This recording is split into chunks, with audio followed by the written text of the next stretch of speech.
नमस्कार दोस्तों, मैं हूं आद्या शंकर त्रिपाठी और मेरे चैनल पर आपका स्वागत है। तो दोस्तों, आज हम अदालतों की एक बहुत गंभीर समस्या पे बात करने जा रहे हैं और तीन महत्वपूर्ण आपराधिक कानूनों पर बहस करने वाले हैं और आपको बताने वाले हैं कि एक ऐसा कानून जो कि आपराधिक मामलों में भारतीय दंड संहिता, भारतीय दंड प्रक्रिया संहिता और भारतीय साक्ष्य अधिनियम, जो हमारे अंग्रेजों के समय से बना हुआ था और जिसमें अभी पिछले महीनों में लोकसभा ने जो कानून बनाया है और उसका जो है नोटिफिकेशन हो चुका है और वो जो कानून है अब लागू हो जाएगा सिर्फ 1 जुलाई से, आज से 30 दिनों के बाद। और उसमें क्या होने वाला है व्यवस्था, और जो हमारी सबसे बड़ी समस्या थी मुकदमों में तारीख तारीख पे तारीख, एक फिल्मी डायलॉग जो कि पूरी हिंदुस्तान में प्रचलित था, और वो इस कानून के दायरे के तहत खत्म होने वाली है। क्या इस कानून से वो खत्म हो जाएगा और क्या क्या बदलाव हैं जो कि आने वाले हैं इस कानून के तहत, जो हमारी पूरी आपराधिक कानून की व्यवस्था थी वो बदल चुकी है और पुराना कानून अब बीते दिनों की बात हो जाएगी। तो क्या बदलाव आया है और इसमें क्या हमको फायदे मिलने वाले हैं और क्या हमें ध्यान रखना होगा, ये आपको मैं इस वीडियो के माध्यम से बताता हूं। तो दोस्तों, 1 जुलाई से बदल जाएगा भारत का कानून, राजद्रोह खत्म हो जाएगा और नहीं मिलेगी तारीख पे तारीख। हत्या मतलब 302। अभी तक आप क्या जानते थे कि किसी भी केस में किसी की हत्या हो जाती थी तो धारा 302 आईपीसी का लगता था, सभी जानते हैं। लेकिन अब 1 जुलाई से हत्या का मतलब धारा 302 नहीं बल्कि धारा 103 हो जाएगा। जो 302 धारा लगता था हत्या में, मर्डर के केस में, वो धारा 103 हो जाएगा। धोखाधड़ी का मतलब सभी जानते थे 420 है, अरे ये 420 है भाई, वो 420 ही करता है। तो अब वो परिभाषा बदल जाएगी।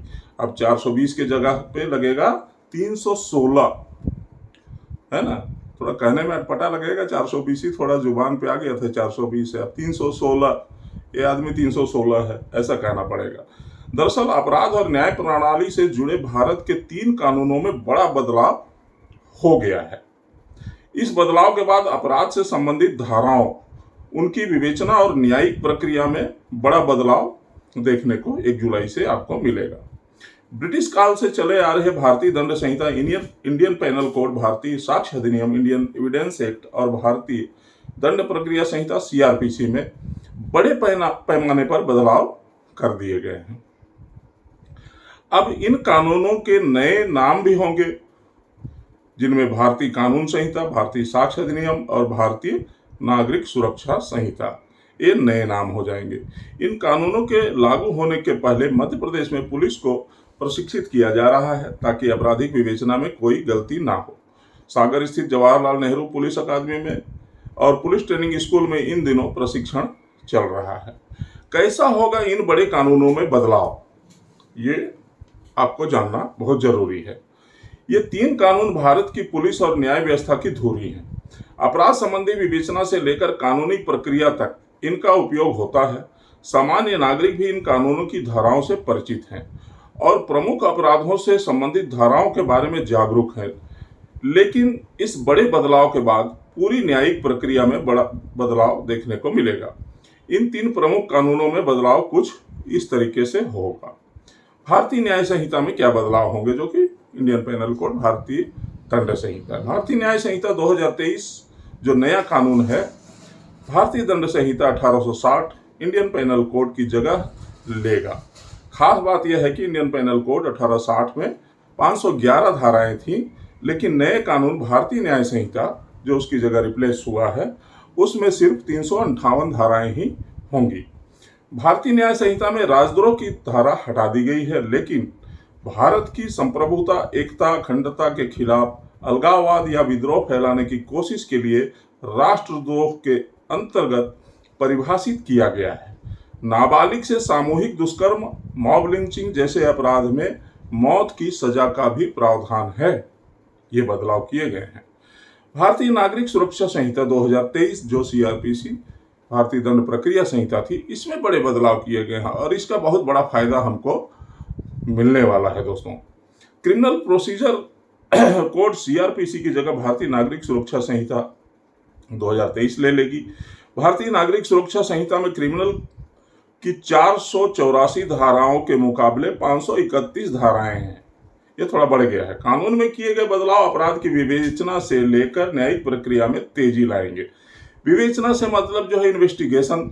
जब किसी भी अपराध के संदर्भ में किसी भी थाने में रिपोर्ट लिखाई जाती है तो वहां का भार साधक अधिकारी उस अपराध की विवेचना करता है, इन्वेस्टिगेशन करता है और तब जाकर के मामला बनता है और कोर्ट में जाता है। तो इन प्रक्रियाओं में बहुत ही आधुनिकीकरण और वर्तमान में जो डिजिटल हो गया है सारी चीज, कंप्यूटर से, मोबाइल से, इन सारी चीज़ों को इसमें समाहित किया गया है। और क्या क्या समाहित किया गया है, उसके क्या फायदे होंगे, हम आगे बताते हैं दोस्तों आपको। तो इसमें जो है न्यायिक प्रक्रिया में तेजी लाएंगे। इसमें मामलों की तय समय में जांच और सुनवाई का प्रावधान किया गया है। खास बात यह है कि जांच और सुनवाई पूरी होने के बाद 30 दिन के भीतर फैसला देने का प्रावधान है। जो भी जांच है और सुनवाई हो जाएगी, इसमें बाउंड कर दिया गया है कि आपको 30 दिन के अंदर फैसला देना ही देना है। अब वो तारीख पे तारीख आप नहीं दे सकते, क्योंकि ये कानून में ही प्रोविजन है। पहले क्या होता था, सुप्रीम कोर्ट ने, हाई कोर्ट ने एक गाइडलाइन जारी कर दिया कि इस मामले में ऐसा करें, उस मामले में ऐसा करें, लेकिन उसको जज मानते नहीं थे या वकील मानते नहीं थे, या ऐसी परिस्थितियां बन जाती थी कि तारीख पे तारीख होती थी। अब क्या है, कानून में ही व्यवस्था कर दिया गया है कि आपको 30 दिन के अंदर फैसला देना है, मतलब वो देना है। यौन अपराध से जुड़े मामलों में पीड़ित के बयान की वीडियोग्राफी अनिवार्य कर दी गई है। पहले क्या है, गफलत करते थे, बहुत सारे जगह में क्या है, पार्शलिटी हो जाती थी, भेदभाव हो जाता था, कई भी कारण होते थे, तो सबूतों से छेड़छाड़ हो जाता था और सही में जो अपराध किया है उस व्यक्ति को सजा मिल नहीं पाता था। तो अब जो है उसमें वीडियोग्राफी अनिवार्य कर दी गई है। अपराध में संलिप्तता पाए जाने पर संपत्ति कुर्क करने के लिए इस कानून में नया प्रावधान किया गया है। भारतीय साक्ष्य अधिनियम एविडेंस एक्ट 1872 की जगह पर लागू होगा। नए कानून में 170 धाराएं हैं, जबकि इंडियन एविडेंस एक्ट में 167 धाराएं थी। 3 धाराएं इसमें भी बढ़ी हैं। अब अदालत में इलेक्ट्रॉनिक और डिजिटल साक्ष्य पेश किए जा सकेंगे। इलेक्ट्रॉनिक और डिजिटल साक्ष्य अब पेश किए जा सकेंगे, जिसमें smartphone, laptop, SMS, website, mail, electronic उपकरण, कंप्यूटर, डिजिटल रिकॉर्ड, ईमेल और सर्वर लॉग के पेश और स्वीकृत किया जा सकेगा। इनकी मान्यता कागज में रखे जाने वाले रिकॉर्ड के समकक्ष ही होगी। ये बहुत बड़ा एक सुविधा होगा आज के ज़माने में। कि क्या है कि अभी तक जो पुराने कानून के हिसाब से कागजों के आधार पर, सर्टिफाइड कॉपियों के हिसाब से ही उसको सबूत माना जाता था और किसी भी चीज़ में फैसला लिया जाता था। लेकिन अब जो है व्हाट्सएप से जुड़ी चीज़ें, फ़ोन से जुड़ी चीज़ें, लैपटॉप से जुड़ी चीज़ें, ईमेल से जुड़ी चीज़ें, इन सब चीज़ों को भी साक्ष्य के रूप में स्वीकार किया जाएगा। राजद्रोह की धारा हटी, लेकिन आतंकी गतिविधियों पर सख्त कानून। भारतीय दंड संहिता 1860 का स्थान लेने जा रही भारतीय न्याय संहिता में राजद्रोह की धारा को खत्म कर दिया गया है, लेकिन देश की एकता, अखंडता और संप्रभुता को खतरा पहुंचाने, अलगाववाद, विद्रोह की कोशिश को राष्ट्रद्रोह के अंतर्गत परिभाषित किया गया। देश को नुकसान पहुंचाने के लिए विस्फोटक पदार्थ और जहरीली वस्तुओं का उपयोग करने पर आतंकवाद की धाराओं में मुकदमा चलेगा। इसमें विदेश भागने वाले पर मुकदमा चल सकेगा। अगर पुलिस विदेश में बैठे अपराधी को तय समय में नहीं पकड़ पाएगी तो भी कोर्ट में प्रकरण पेश किया जा सकेगा। राजद्रोह के मामले में आईपीसी की धारा 124A नए कानून के तहत धारा 150 के रूप में पहचानी जाएगी। भारत सरकार के खिलाफ उकसाने और युद्ध छेड़ने जैसे प्रयास पर आईपीसी की धारा 121 के तहत प्रावधान था, लेकिन अब यह धारा 146 कहलाएगी। महिला अपराध में देश भर में कहीं भी होगी FIR। ये एक बहुत बड़ी चीज है। पहले स्टेट में ही कहीं भी होता था, उसको 0 में कायम किया जा सकता था। अब ये जो है नया संशोधन के बाद, कानून में हुए बदलावों के बाद, महिला के साथ किसी भी उत्पीड़न के लिए और उसके साथ होने वाले किसी भी अपराध के लिए देश के किसी भी थाने में FIR 0 पे कायम होगी। ये नया कानून है। महिलाओं के साथ होने वाले अपराध के मामलों में कानून को सख्त और महिला वर्ग को ध्यान में रखकर प्रावधान किए गए हैं। नए प्रावधान के तहत किसी महिला के साथ हुए दुष्कर्म की घटना में पीड़िता देश के किसी भी राज्य में कहीं भी जीरो पर केस दर्ज करा सकेगी। अब तक ये व्यवस्था राज्य स्तर पर ही लागू थी, लेकिन अब ये राष्ट्रीय स्तर पर लागू होगी। वहीं यौन अपराध से जुड़े मामले में प्रावधान किया गया है कि यौन संबंधों के लिए पहचान छिपाना और झूठे वादे अपराध की श्रेणी में माने जाएंगे। नाबालिग बच्चियों से दुष्कर्म को पॉक्सो एक्ट के साथ जोड़ दिया गया है, जिसमें आजीवन कारावास या मौत की सजा का प्रावधान किया गया है। सामूहिक दुष्कर्म के मामलों में 20 साल की कैद और आजीवन कारावास की सजा का प्रावधान है। आईपीसी में बलात्कार का मामला पहले 376 के अंतर्गत आता था, अब ये धारा 63 के अंतर्गत जाना जाएगा। धारा 64 में सजा के प्रावधान है और सामूहिक दुष्कर्म गैंगरेप जिसे हम कहते हैं धारा 70 के अंतर्गत आएंगे। गंभीर अपराध में 3 साल के भीतर न्याय जितने भी गंभीर प्रकार के अपराध हैं उनको बाउंड ओवर कर दिया गया है कि उसमें 3 साल के भीतर न्याय देना ही पड़ेगा। अब वो तारीख पे तारीख नहीं चलेगी कि 10 साल तक मर्डर का केस, हत्या का केस या लूट का केस, डकैती का केस सालों साल चलता रहता था। ऐसा नहीं होगा, आपको 3 साल के अंदर उसका फैसला देना ही पड़ेगा। नए कानून के तहत गंभीर अपराधों के मामले में विवेचना और न्यायिक प्रक्रिया को लंबा नहीं खींचा जा सकेगा। कानून में बदलाव के कारण अब गंभीर अपराधों में 3 साल के भीतर न्याय प्रदान करना होगा। पुलिस की विवेचना में देरी और मनमर्जी पर अंकुश लगाने के लिए नई धाराएं बनाकर प्रावधान किया गया है। इसके तहत तय समय सीमा में विवेचना, तलाशी और जब्ती की वीडियोग्राफी, गिरफ्तार व्यक्तियों के बारे में परिजनों को जानकारी देना अनिवार्य कर दिया गया है। ऐसा नहीं कि किसी को कहीं से भी पकड़ करके उठा के ले गए, हफ्तों उसको प्रताड़ित किया, उसके बाद सूचना दिया। अब उसको गिरफ्तारी से पहले सूचना देना अनिवार्य कर दिया गया है। पीड़ितों और गवाहों को राहत वाले प्रावधान। बहुत सारे मामले गवाहों को डरा धमका दिए जाने के कारण सही अपराधी पकड़े नहीं जाते थे, इसलिए इस नए कानून में ये व्यवस्था की गई है कि जो पीड़ित है और जो गवाह है उनको राहत देने वाले बहुत सारे प्रावधान किए गए हैं। नए कानून के तहत पीड़ितों और गवाहों की समस्याओं को ध्यान में रखकर कई प्रावधान किए गए हैं।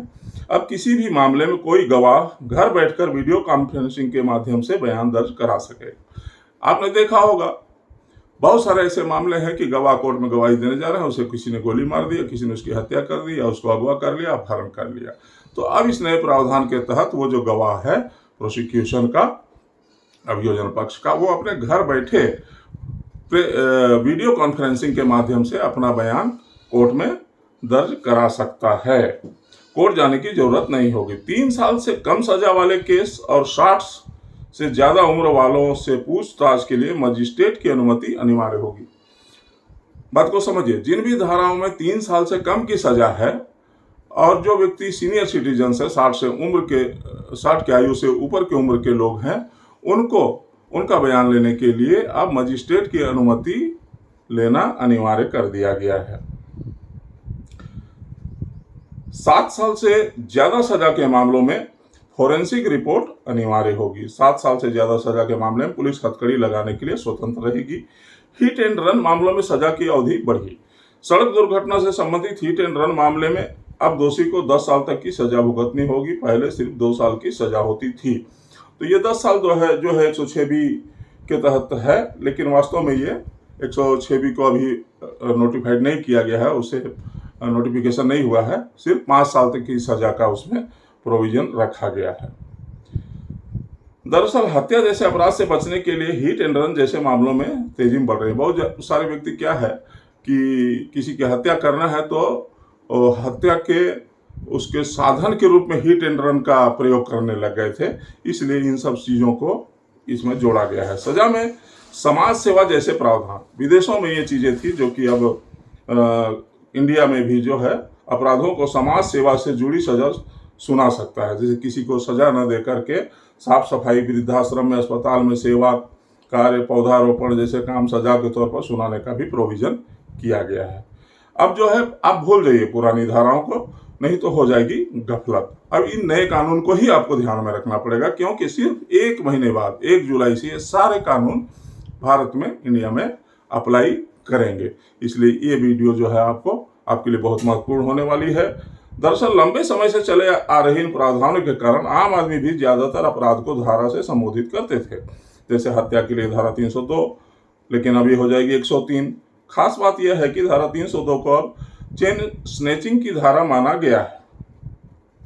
पहले जो धारा 302 थी वर्तमान जो भारतीय न्याय संहिता है वो 302 चेन स्नैचिंग के लिए प्रयोग किया जाएगा। तो गफलत ना हो जाए कि इसके ऊपर 302 लगा है। तो 302 वर्तमान आईपीसी में, भारतीय न्याय संहिता में चेन स्नैचिंग के लिए प्रयोग किया जाएगा, उसकी वो धारा है 302, न कि हत्या के लिए या मर्डर के लिए। छेड़छाड़ की धारा 354 की पहचान मानहानि की धारा के तौर पर होगी। पहले मानहानि की धारा 499 के तौर पर जाना जाता था। धोखाधड़ी के मामले में 420 का प्रयोग अब नहीं किया जा सकेगा। धोखाधड़ी अब 316 के तहत पढ़ा और जाना जाएगा। तो ये जो है भारतीय न्याय संहिता, इंडियन पेनल कोड, और ये तीनों जो प्रमुख आपराधिक कानून थे जिससे संबंधित, इनमें भारी बदलाव कर दिए गए हैं और ये नोटिफाइड भी हो गया है और 1 जुलाई से ये नए कानून हमारे देश में लागू हो जाएंगे। तो दोस्तों, नए सब्सक्राइबर से तो आग्रह है कि वो जरूर सब्सक्राइब करें। अब वीडियो आपको अच्छी लगी हो तो इसे लाइक शेयर जरूर कीजिएगा और मिलते हैं अगले वीडियो में बहुत सारी महत्वपूर्ण जानकारियों के साथ। साथ ही मैं दोस्तों ये भी बताना चाहूँ कि जिन व्यक्तियों को अपने किसी पर्सनल मामले में, निजी मामले में न्यायिक सलाह की आवश्यकता हो तो वो मुझसे न्यायिक सलाह ले सकता है। मेरे चैनल के डिस्क्रिप्शन में मेरा फ़ोन नंबर और अन्य दिशा निर्देश दिए गए हैं, उन माध्यम से आप न्यायिक सलाह भी ले सकते हैं। तो आज के लिए इतना ही। जय हिंद, जय भारत।